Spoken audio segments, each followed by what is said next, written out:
Just when America has reached a breaking point with division, visionary influencer Danni Benson's I'm Proud of You Sis bro movement taps into the pulse and heartbeat of a culture radically torn. But this loving mom's voice of reason and calm has received national recognition. How do you balance having your children and always traveling with the Yankee organization? When I became a dad, I said that I would always love like a mother.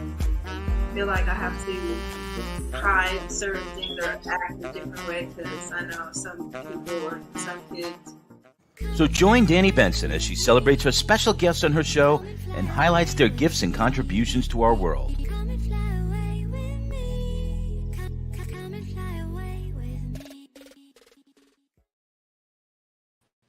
Hi, everyone. Hi, everyone. My name is Danni Benson. I am host of I'm Proud of You Sis.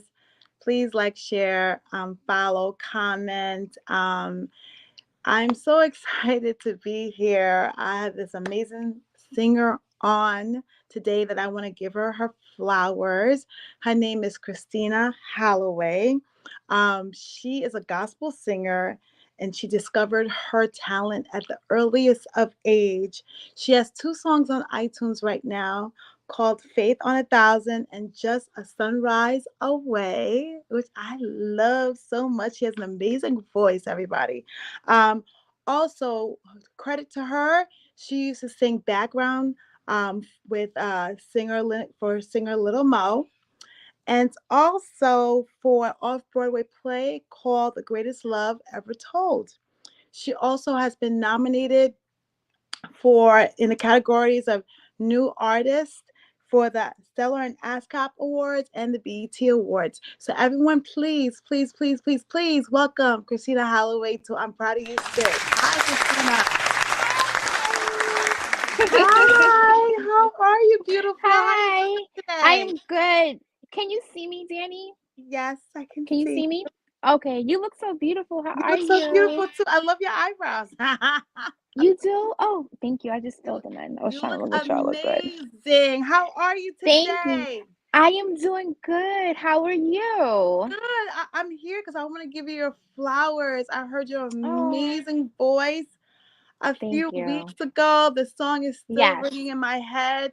Faith on 1,000. Playing it in my house. Hey, where'd you go? Where'd you go? You're right here. You're right here. Oh, I can't hear you. You went out and I can't hear you. You're gonna have to go out again, go out and come back. Hi. She's so excited. So anyway, I went to a conference a couple of weeks ago for Women's History Month, and Kristina was there performing her beautiful song called Faith on 1,000.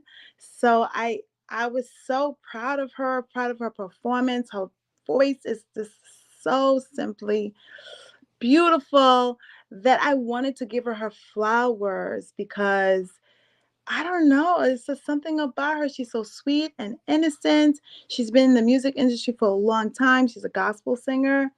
So I wanted to give her the platform so other people could find out about her, even though she is known out there. But I wanted her to come to my shows to give her flowers. So Kristina is on her way coming back in. But I want to thank you guys for joining. I'm Proud of You Sis. Hi, how are you? Back. Hey, you're back. Okay, we're good now. We are good. We're good. Good? Okay. Well, we're good.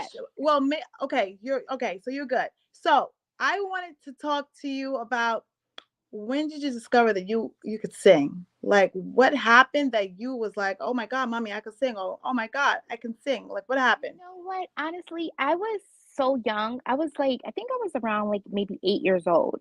And when I was 8 years old, I was just like, I was humming around the house, and then my parents was like, what is she doing? She can hold a tune. And so I was like, whatever. I wanted to be a teacher. I didn't want to be a singer. I wanted to be a teacher. And because I have a love for children. And so then I was like, yeah, maybe I can just sing just a little bit. Let me do it. And so then they saw that I can sing. They were like, we're going to cultivate this more. We're going to get her in singing lessons. We're going to put her in the the choir at church and stuff like that. So they really wanted to get me involved way more. So yeah, that's what had happened. And then when you discovered you knew how to sing, did you know how to sing before your parents realized it? That's why you were humming tunes in the house, or you just Right. didn't realize it?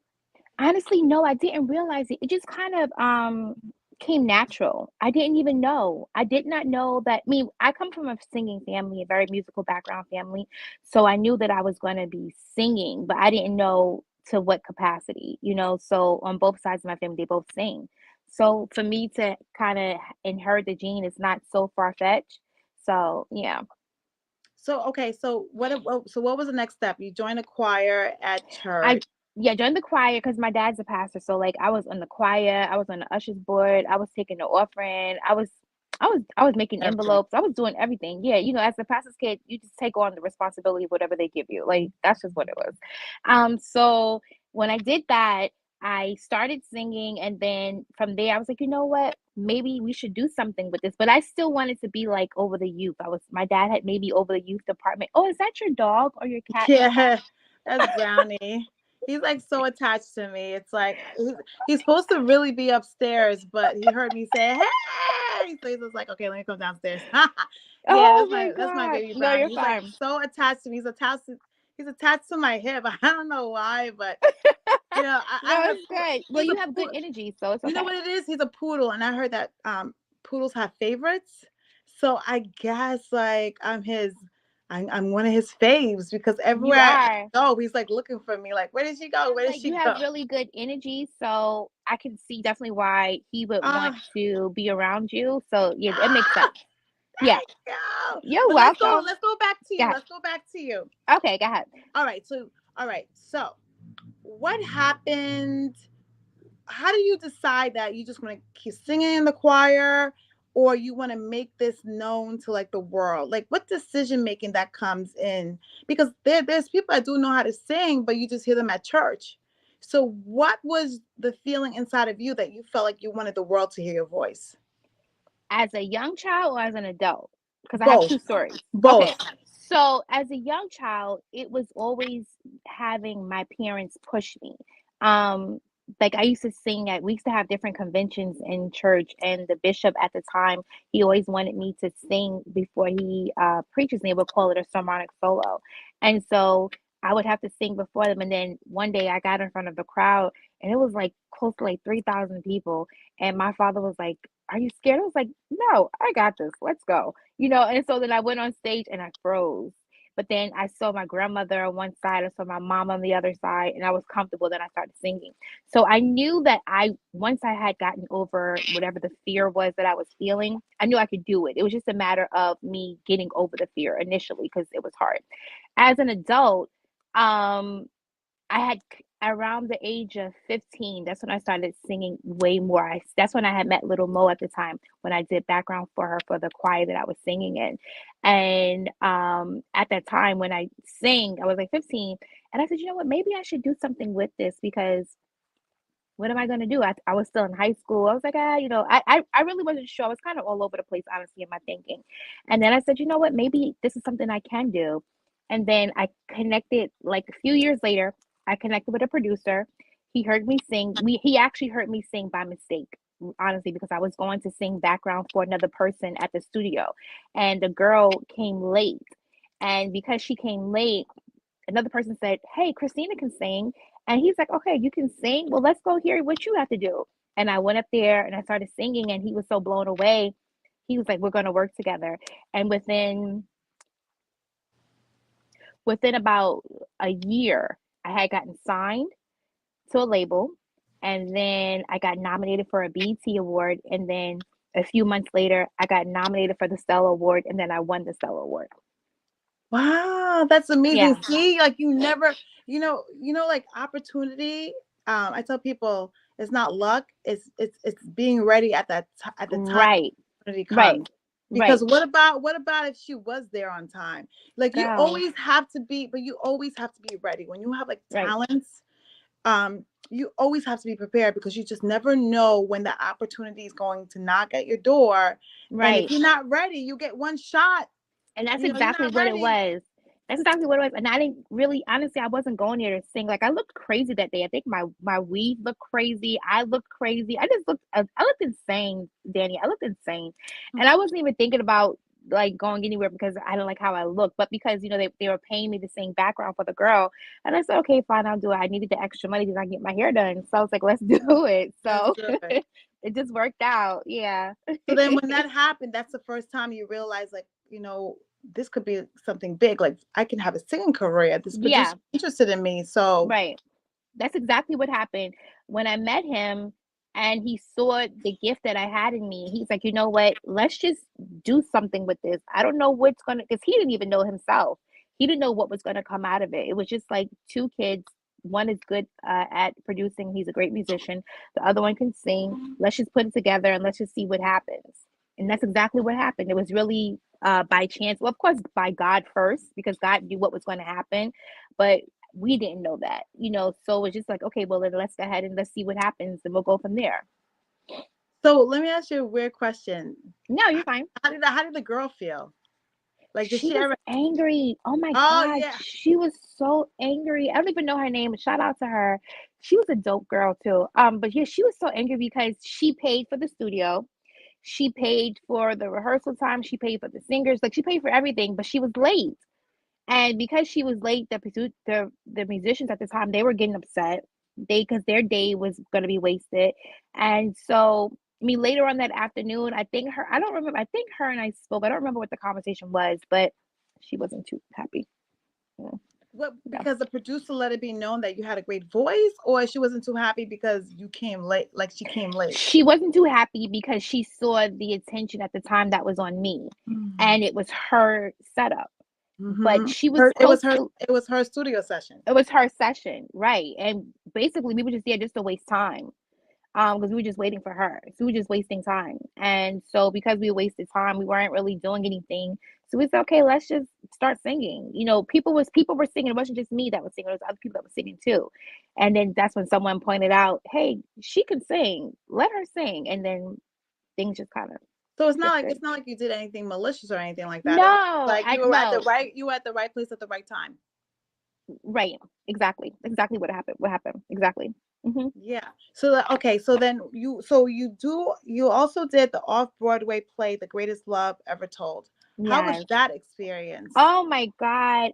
It was so amazing. Actually I got that through CCC with Pastor A.R. Bernard. At the time there was a lady that was running the musical department, the record label department. Her name was Carol.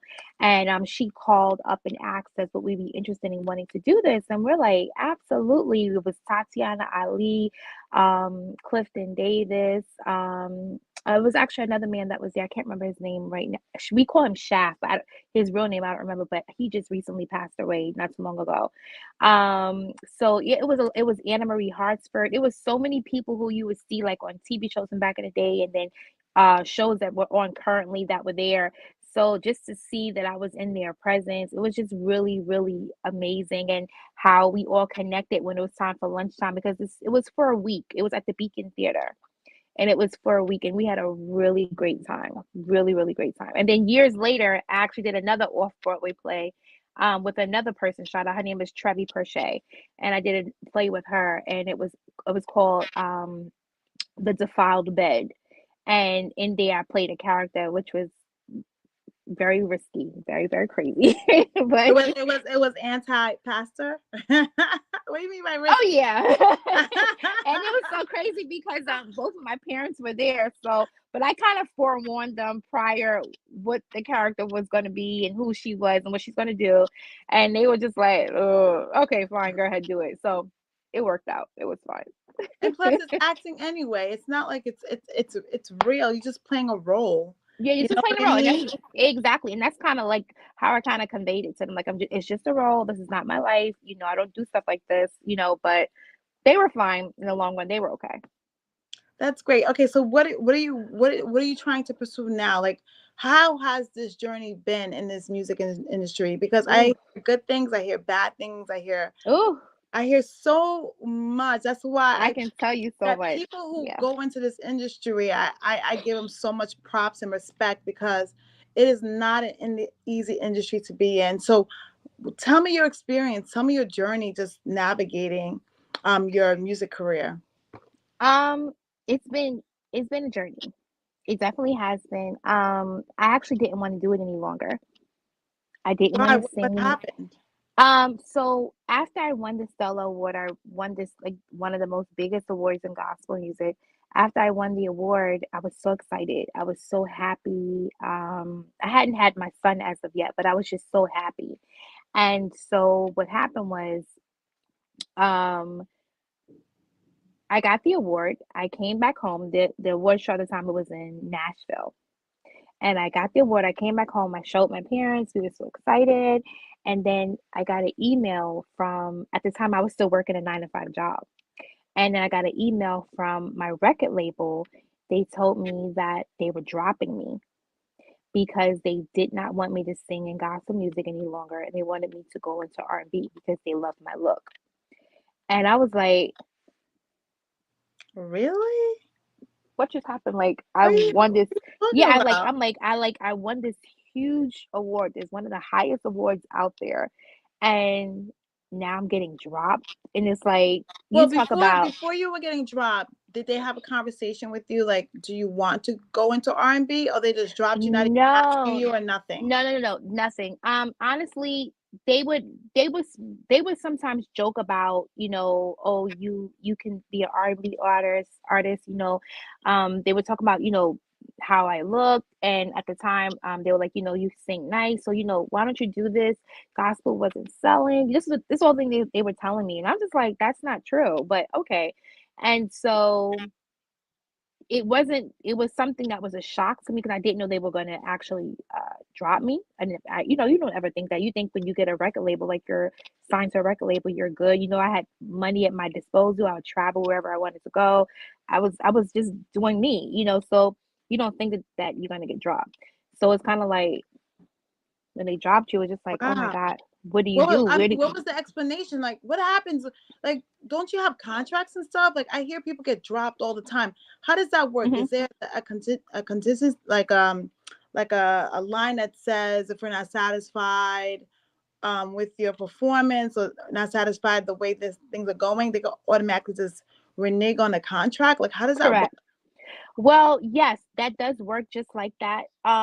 Everything that they expected me to do, I did do that. But the issue is that the person that was the label owner also he also was the label owner. He was the manager. He was the person that had the money. He was the person that made the decisions. So he just didn't want to do it. He just was like, I'm done. If you go Like, into this done genre, with the whole like project, meaning in the music industry, or just yeah, done? he was done with music. He didn't want to do music anymore. He was I don't know what was, maybe he was dealing with something at the time. I'm not sure about that. But he just kind of was like, yeah, I'm done. I just want to move on. I don't want to do this any longer. And if you want to go to another genre of music, I will support you 150%. But if you want to stay into the gospel lane, I'm not interested in it. And I was just like, okay. So, Oh, what do you do? So it hurt me, it definitely gave me tougher skin, but it definitely hurt. Because it's like, where do of you go course it from hurt. here? So Yeah, then, it's like, how did you process this pain of disappointment? honestly, I went into a depression. Session. Yeah, Yeah. but I didn't know, at the time, we're in the church world. We have Everything church is dotted jargon, out. Pray to everything, right? Church God. jargon, church, Yeah. we speak a different way. So the word depression was never something that was You can't um even say the word that I depression. knew of. Yeah, Right. I yeah. didn't really have that word in my mind. I didn't know of that word. And it wasn't until a couple of years later that's when I figured out, oh, that's what it was, because I happened to hear somebody talk about the word depression. I never even heard of that word before, just being completely honest. And so I was just not feeling myself. And then I was just like, what do I do? What do I do? Like, God, oh my God, you gave me this gift. Like, was it just for this and that's it? Like, did I reach the level and that's all? It's you start questioning yourself. Like, was I not good enough? You start thinking about everything, and then you look at yourself, you look at your life, you just look at a bunch of things. And then I was like, I'm done. I was like, I'm done with music. I'm done and I don't want to do it anymore. And then at the time I met someone, I dated them and we had a child. And I was like, you know what? I'm just gonna be a mom. And Mhm. that's that. I don't want to do anything else besides being a mom. I was getting so many different opportunities for singing and I was giving them away. I didn't want to sing anymore. I don't want to do any when I tell you, Danny, I don't want to do Well, nothing. but that's how I know you were in a depression, because what made Yeah, you excited was no longer you. The reason you weren't excited about the gift that God had given you was because of the fact that you were in a depression. right. Because when you're in a depression, you'll notice the signs that what made that person happy before, Yeah, for some reason, doesn't really excite them as much anymore. And that's how those are like the telltale signs that you can tell if one of your loved ones is going through depression. Because you're right, some people don't have like the words for it. They just no, know yeah. that they feel sad and they're trying to get themselves out of the depression, but they don't know how, because no one really No. talks about it. And that's exactly what it was. No one spoke about this, even with my parents, even my dad being a pastor, no one spoke about my family calls me Tina. So Hmm. then they were like, no one ever said, oh, Tina's going through a depression or this or that. It was just like, okay, well, what are you gonna do? Are you gonna go back to work? You're gonna work a 9 to 5 job. You have a child now, so you have to support your child. So all those things was coming to play, and I just was like, but in the midst of me saying I was done with music, I was getting so many different opportunities, so many different places that people wanted to fly me out and go here and do this. I was giving all them all the way. I didn't want to Hmm. do it. I didn't want to do it anymore. I was like, no, I'm not good. I was like, you know how they say now the term, get somebody else to do it. That was me. I was like, Hmm. get somebody else to do it. I don't want to do it. I'm not interested in that. I just want to just be a full-time mom and maybe I'll do something else. There's other talents God has given me, so I'll pick up on one of those and I'll use that. But singing, no. I So went what? into a So, really deep what? depression. So what was the turnaround? I had a conversation with a very good friend of mine, Hmm. and she had said to me one time we went out to eat, and she had said to me, she said, "You know something, Kristina?" She was like, "Every single time that God presents things to you, or every single time you don't want to sing or you don't want to do anything but the gift that God has given you, you're basically telling God what He gave you isn't good. And you're basically smacking God in His face." I was like, I was like, oh my God. I was like, what? It literally took me months to process that because I was like, oh my God. And then I was like, oh my God. I was like, God, I'm so sorry. What do I do? Because it's like you have to again crawl before you walk. Because I'm like, oh, I'll just get back up and keep walking. No, I'm coming back in a whole new artist now. I'm coming back in from the bottom back to go to the top. Like everything because it was so long, so it's kind of like out of sight, out of mind type of thing. Like, oh yeah, I heard of that girl. What is she doing? I don't see her anymore. I haven't seen her in years. Yeah, this is why. So I felt bad, and then I asked God to forgive me, and I said, you know what, God, if this is what you want me to do, send the right people to me.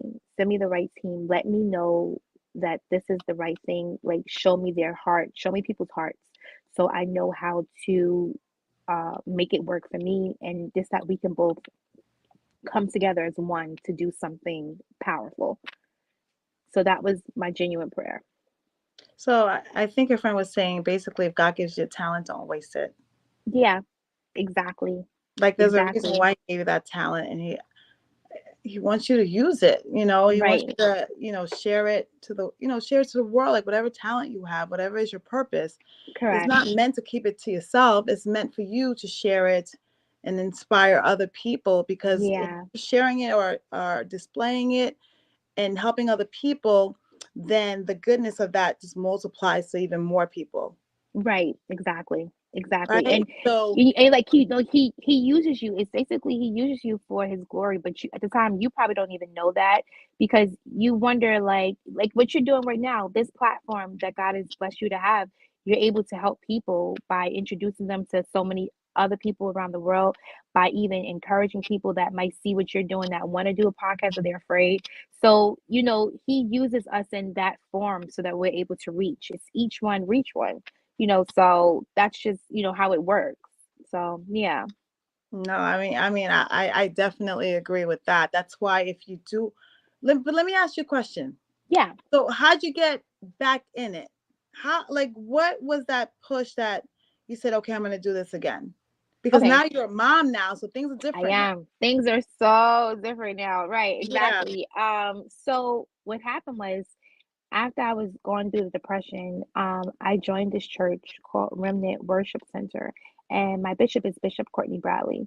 Where's And that I at? went. Where's the church The church located? is in Brooklyn. It's in Brooklyn on New Lights Avenue. I don't remember the exact address. I just know how to Mhm. get there, but it's no, so on New Lights So you're Avenue no, in so you're Brooklyn. no longer at CCC in Brooklyn. Well, no, I was never at CCC. I just did Okay, some things for them, like got it. outside of it. They had just they hired me for work for different things outside of their church, but I never was an actual member there. So the pastor knew you, and you didn't even go to the church. No, yeah, I didn't know her. You know what? Because the pastor probably knew your dad, right? He knew the producer that I was working with, and he also knew the label that I was a part of. So he knew them. So that it Mm. kind of worked out like that. But I didn't really deal with a bishop. I mean, Pastor Bernard. I didn't really deal with him. I dealt with another lady by the name of Carol. She was over the music department in the church. I mean, as far as the record label, she was over that. So that's who I dealt with more. Okay, got Yeah. it. So then what was the turnaround? What was the turnaround? The turnaround was when I started going to church, and then I just basically just released everything to God. I asked God to help me, and because I was broken. I was very broken, but I didn't know that I was broken at the time. But I was very broken, and my bishop was the one that reached out to me and he prayed over me. And the church, they all stood behind me and backed me, and they were there just to support me. Anytime I was producing like a project or a single, anything I wanted to do, they would just share it and support me and play the music, and just be a bunch of great things. And so he was the one that poured back into me to say, hey, listen, you have to do this. This is what God wants you to do. And how I know is because I happen to come to this church, I be a part of this ministry, let this man see like things he didn't even know things was going on that I hadn't even shared with him. And he found it out, and God showed it to him, and he expressed it to me what I should do. And so, which he did, and it took some time, but I did it because I had to kind of get over the fear of everything. That's what the song "Faith on a Thousand" came into play, because I had to get over the fear, because I was so afraid. I was afraid because when you're out of the industry for so long and then you come back into the music industry, it's like, will they like me? Will they want to be my friend? How should I do it? Some people are nice, some people aren't. People who you look up to, they might not be that nice to you. So it's like, well, what do you do? So yeah. So how long were you out of it? The I was industry. out of I was out of the industry, mm, maybe about close to 6 years. Wow. hmm You still sang, right? You still sang at church and everything. You just I was still not. sing, right, but I wasn't doing anything in the spotlight. I was still doing leading praise and worship at my dad's church, and do little small gigs here and there, but I wouldn't promote it, stuff like that. But yeah, that's what I was doing. Wow. Yeah. So that experience really hurt you to the core, that you sat there for 6 years and felt like you wasn't worthy enough to find another Yeah. opportunity, because No. that door closed, right? But you have Yeah. such an amazing voice that Thank you. I understand that it hurt. hmm um but what they say, when one door closes, another opens up. Yeah. That's you know exactly what happened. Yeah. yeah, hmm so that's why, like, I'm happy that you're expressing the good parts of your journey and the not so good parts, because people Yeah. always think that everyone's, when they're looking outside, looking in, they think that everything is so perfect, and people don't Yeah. understand that people be No. lifing things. Yeah. Life be life and life be life. Life be Yeah. lifing. And even though this is my talent, this is my career, this is my purpose, this is what I'm doing, it doesn't stop life from lifing. It doesn't stop for getting disappointed. It doesn't stop from feeling pain, from feeling fear. So Yeah. everyone has those human emotions, Yeah. right? Right. But it's a choice you make of how you're going to show up. Yeah. It's constantly like speaking to yourself, like, I know I'm going through this, but it's constantly having like a relationship with yourself to Right. try to pull you, because it took you like about 6 years to kind of pull you out of that fear, to Yeah. get confirmation from someone else saying, okay, it's time. I've let you mourn. I've let you be sad. I've let you process the why did this happen, but now there's new seeds to be planted. I must have said a word because she's not there. Basically, I was saying that when opportunities come to you and you're so excited and you're so happy, just understand that when these opportunities come, life is still lifing. Can I hear you or no? Can you see me? Yeah, I can see you. I can see you. Okay, You cool. know, no. So what I was saying to people, that even though your dreams are coming true, even though you're doing your Right. purpose, even though you're doing your passion, sometimes people think like everything is going to just work smoothly, and it doesn't, because 100%. life doesn't care if you're a billionaire or if you're only making No. $1 an hour. No. I think life is indiscriminate sometimes. Yeah. Mm-hmm. It's true. Where the people that you might worship, you might not know this, but behind the scenes, just like you're going Yeah. through so much. Yeah. It's so true. Also too, that's why it it really, really pays to have the right people in your ear. It pays. It pays to have the right people in your ear, the right people that um genuinely have your back and genuinely want you to succeed. Because having the wrong people in your ear and not having people that'll push you to your capacity, push you towards your dreams, push you towards your visions, no. Those people are settlers, and there's nothing wrong for that for them, but for me, I'm not a settler. I'm not going to settle. That's just not, it's not in me to settle. It's not. I've come from a line of leaders and a line of people that have chased their dreams. So for me to not go out and chase my dreams, I'm I'm doing a disservice to myself. So I think it pays to have the right team and the right core. And not to say that anybody from my previous team were not the right team. They were the team for that season. And it's fine because they were able to get me to where I had to go. But the issue is that now, with me, for one, being a mom, and understanding what parenthood is, and how to raise a child, and learning how to raise a child, and learning what to do to be a better mom, and then having a child, having a career, then having a career and taking care of a child, and then figuring out what you're going to eat, what the child's going to eat, figuring out, it's life. It's like, so And for me, it's not easy. It's no, not oh my easy to balance. God, It's not easy to no. balance because you have to pour into yourself, but you also have to pour into the child, or if you have children. You know what I Yeah. mean? It's an active, you have to be like an active participant in both of your life. You have to be an active participant in your life, and then you have to be an active participant in their life, because they're looking at you for direction. Right, exactly. And it's like with you trying to give them direction, then on top of that, trying to make sure you still balance yourself. So it's like, it's a lot. It's a lot. It's a It's a lot. lot. Yeah. Like pouring into yourself, pouring self-love into yourself, self-care into yourself, making time for yourself. And And honestly, I didn't even really know what self-care was until like that became like a whole thing. I knew I would like, oh, I'm gonna get my nails done. Oh, I'm gonna go get a massage. Oh, I'm gonna get my hair done. But to know that's called self-care, I didn't really know that that was what it was called until a few years ago. I never even knew that. well, you also have to self-care your mental health too. Yeah. Mm-hmm. Because even when you were talking about like circles around you, you have to have the right Yeah. circles around you. Yeah. Sometimes when you're at the tipping point, you have to you have to have discernment into who Discernment. to listen Mm-hmm. to, Yep. I because say that all the time. sometimes you're tipping to the wrong direction, The and wrong, you yeah. have negative people around you. that's saying things to you, you get pushed into that direction Yep. because of how you feeling about And yourself. then you know what? Because by this time you're going off of emotions, and you're not Yes. going off of what God is saying to you, because your ear is so like convoluted, because there's so much going on. Everything is everything is stuck, everything is blocked, like you don't see clearly, It's like the eclipse, right? Like the eclipse. It's like the eclipse. You be shining, all of a sudden somebody's like this.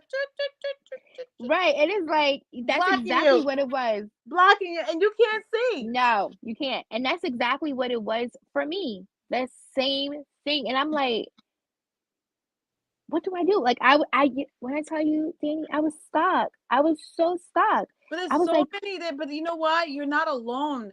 There's sometimes like there's so many things in life. It's happened to so many people where they get stuck, and it's like a record being played over and over again, and they can't get to the next song. They can't get to the next place.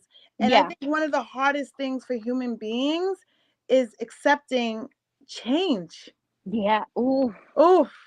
It's hard. Girl, it's hard. that Like, word you know, it's so change. crazy. There's a pastor that I know, and he was talking about change. He was talking about how a lot of people are afraid to accept change because they're so used to being so complacent Like and comfortable. very This feels comfortable, good. This feels comfort nice. zone. You know, Yep. Vanessa Williams had back in the day the song "Comfort Zone." It's true. Welcome to the comfort zone. Like, you don't want anything different. Anything different is kind of like, you know, ugh, I want to go back. So that was me. That was me for all those years. I was comfortable. I was complacent. I was fine.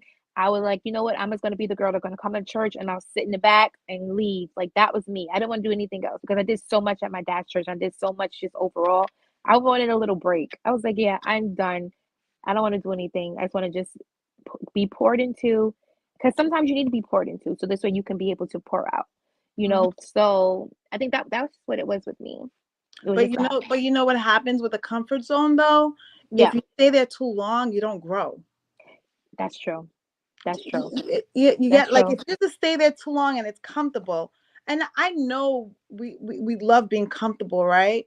But if you have more in you to pour out to the world, there has to be a time where you kind of go into that place of uncomfort. Because when it's uncomfortable and when it's painful, when it's anxious, when it's fearful, sometimes people might see that as a negative, but sometimes it's a positive because you're entering into a new frontier that you're not used to, but you're moving forward to a new place that you eventually might be, comfortable again. Right. Right. Exactly. And that's exactly what it was for me.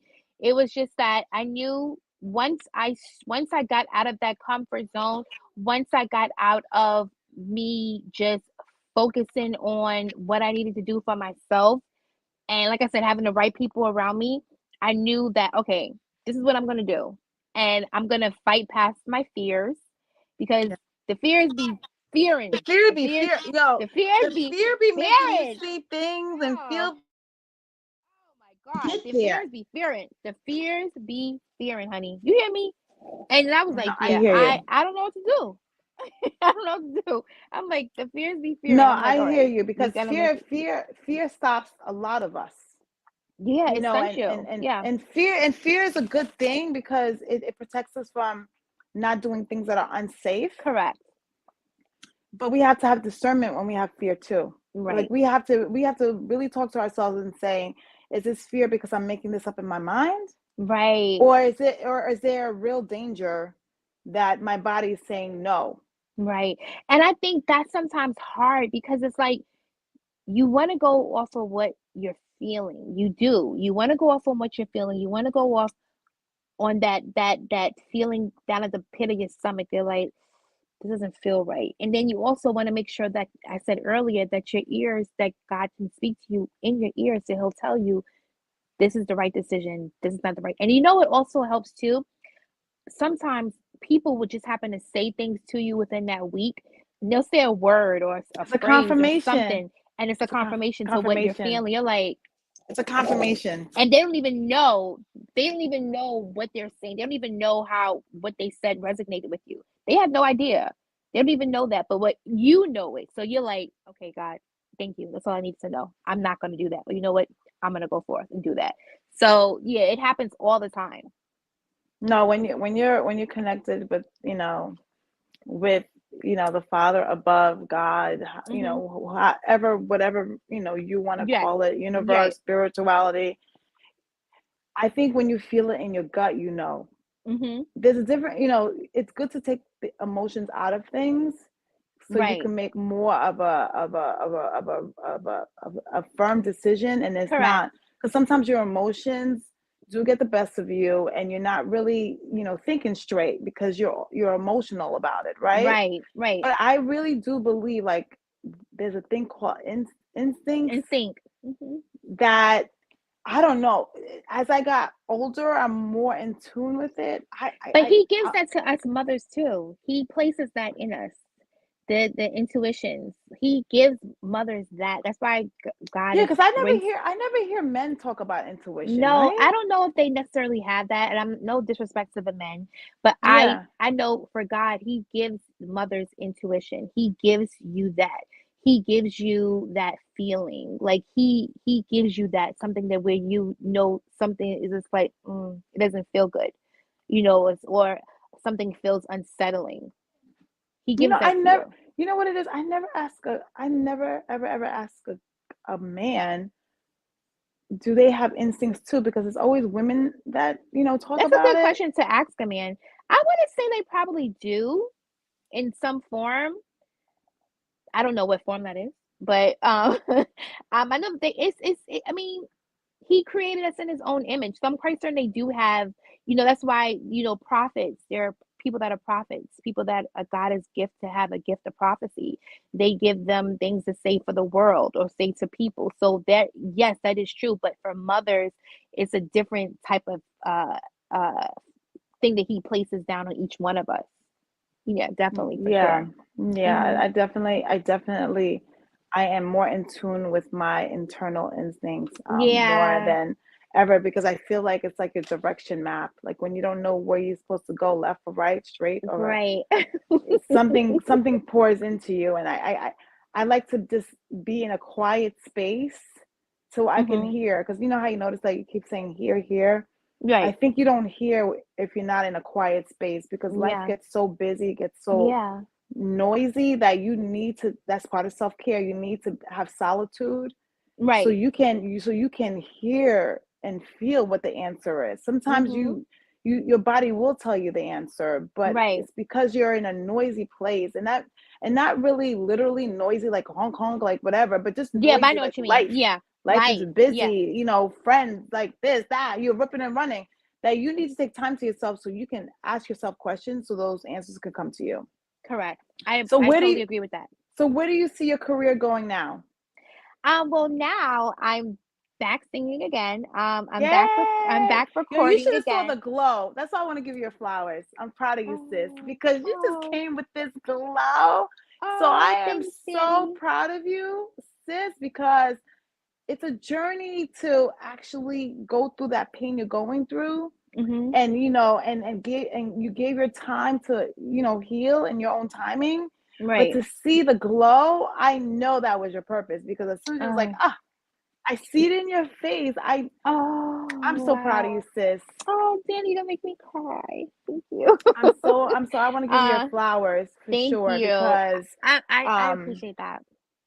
yeah, because it's hard to pull yourself out of a disappointment Yeah. that has to do with your actual purpose. And so it's not like a disappointment like you missed the bus or your hair didn't come out right. Right. It's a purpose It's a disappointment. purpose disappointment. Ugh. Yeah.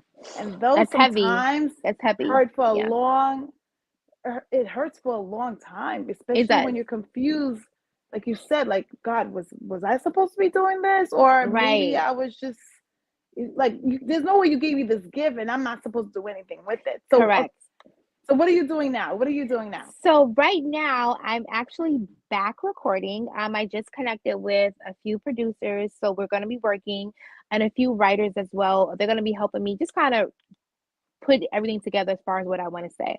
I'm going to also be doing a few things which I can't speak on right yet, but I That's can okay. tell you You'll be off back. camera You'll be that back. You'll be it's back. things brewing. A lot of things are brewing, which I'm really grateful to God for.